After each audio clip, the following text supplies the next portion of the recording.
ილუზიონისტის ხელოვნებას ძველ ეგვიპტეში ჩაეყარა საფუძველი. ქურუმები კი პირველი ილუზიონისტები იყვნენ.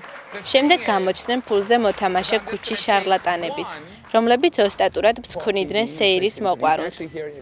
მე-18-მე-19 საუკუნეში ეს ხელოვნება გადაიქცა სასცენო სანახაობად, რომელიც ააყვავა დევიდ კოპერფილდმა.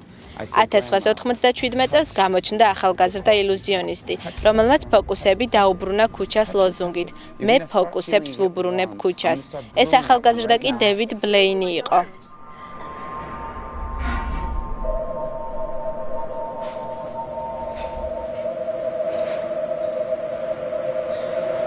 Check it out. Look. No. Look. Look. Way. No way. That's for you, Grandma. საქართველოში ილუზიონისტობაზე შეყვარებული ახალგაზრდები სხვადასხვა ფოკუსის შესწავლასა და დახვეწას საკუთარი ძალებით ცდილობენ. ავთო და ირაკლი თვითნასწავლი ილუზიონისტები არიან. ავთომ ილუზიონისტობა მას მერე გადაწყვიტა, როდესაც პირველი ფოკუსი გაუკეთეს და მომხდარი რეალობა დაღიქვა. ავთო, თუ შეგიძლია მითხრა, რას ნიშნავს შენთვის ფოკუსები? ფოკუსები და საერთოდ ილუზიონიზმი, ეს ჟანრი განეკუთვნება ისეთ ხელოვნებას, როცა გაქვს პირდაპირ კონტაქტი შენს მაყურებელთან, ურთიერთობა. პირველ რიგში ეს უფრო ურთიერთობაა და ფოკუსები საერთოდ საიდუმლო მთელი ამ ხელოვნების და ფოკუსის არ არის ხრიკში.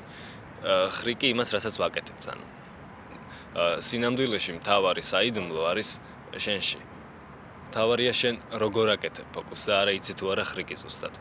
ამისთვის უნდა აირჩიო ზუსტი ჟანრი. ფოკუსების კეთება დავიწყე 12 წლის ასაკში. რატომ გამიტაცა? ალბათ ეგ რთული ასახსნელია, მაგრამ რაც იყო მთავარი მიზეზი, რომ იყო ჩემი დეიდაშვილი, რომელმაც პირველად რაღაც მაჩვენა ფოკუსები და 12 წელს ვიყავი მატყუებენ. რაღაც ძალიან ცუდი გრძნობაა ეს, როცა 12 წელსაც გატყუებენ რაღაც კარტებით და შენ ვერ აკეთებ და ამის შემდეგ დამაინტერესა ამან და დავიწყე რაღაც ფოკუსების კეთება იყო. დღეს ბიჭები თავად აოცებენ მნახველს ფანტაზიითა და ხელის სისწრაფით. გამონაკლისი არ ჩვენი გადამღები ჯგუფი ყოფილა. დაფიქსირა კამერამ. დუმილი თანხმობის ნიშანი ალბათ. კარგი, აი შენც ნახე რომ ყველა კარტი არის სხვადასხვა. ნახე. ჩვეულებრივი კარტის დასტა. ეხლა ნებისმიერ დროს როცა გინდა მითხარი სტოპ. სტოპ. აქ. შანს გაძლევ რომ გადაიფიქრო. არა. კიდე ერთ შანს გაძლევ. არა. აი კიდე ერთ შანს გაძლევ მაშინ. არა. სირცხვილო. აი აჩვენე კამერას ეს კარტი. დაბრუნო კან. აი, კარგად დააკვირდი ჩემ ხელის მოძრაობას. აი აქ არის შენი კარტა. თუ გინდა გადაამოწმე. არა იყოს. აი. დასტის დანარჩენ კარტებს დავადებ თავზე. არანაირი მონიშნები და ამდაგვარ რაღაცები ეს დაიჭირე. კარგად დავფიქრდი, გაიაზრე, დამშვიდებულ გულზე მიპასუხე. სად არის შენი კარტი? სადღაც შუაში. სადღაც შუაში. ანუ დაახლოებით ქვემოდან 3 კარტს ზევით და ზევიდან 3 კარტს ქვევით. არა, უფრო მეტი. უფრო მეტი. მაგრამ მოდი ასე ვთქვათ, რომ ანუ 3-ზე მეტი ხო ნახდათ? კი. კარგი, ნამდვილად. მაშინ მე ვამბობ, რომ არა შუაში. არ არის ან ქვედა 3 კარტში, ან ზედა 3 კარტში, რომელიმეში არ ვიცი ზუსტად. არ არის ეგრე. გავმაზოთ. დავნაძლევდეთ. კარგი, დავნაძლევდეთ.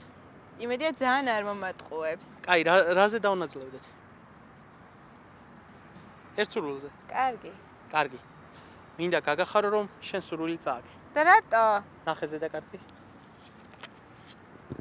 ვაიმე. რა წავაგე? სურვილი. მაგრამ მოდი ახლა ერთ ესე ვთქვათ გულწრფელად გეტყვი რაღაცას. ხა. რეალურად შენ არ გქონდა ამ ნაძლევის მოგების შანსი. და რატო? იმიტომ რომ მე ვაკეთებ ფოკუსს პირველ რიგში და მეორე იმიტომ რომ მატყუებ და მაგიტო. რომ გატყუებ, კი ბატონო, ეგრეთ შეიძლება ითქვას და მესამე იმიტომ რომ დამაჯვარი შეიძლება ყოფილიყო ნებისმიერ ადგილას დასტაში. შუაშიც.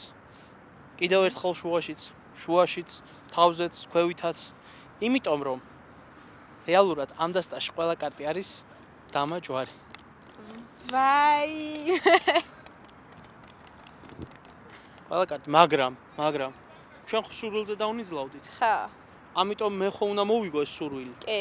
ხო არ უნდა თქვა რომ არ ითვლებოდა ყველა კარტი დამაჯვარი იყო. ხო, აშკარად მოიგე. 52 კარტის დასტა იყიდე, დამაჯვრები ამოიღე და ის და ეგრე რო არ თქვა, ამიტომ უნდა გავაკეთო ჯადოსნური მოძრაობა და ამ დასტაში ყველა კარტი. იქნება სხვადასხვა. როგორ აკეთებ, შეგიძლია მითხრა? კი, ისევ ტყუილი, ხო? რა თქმა უნდა. ეს პროფესიული საიდუმლოა. კარგი.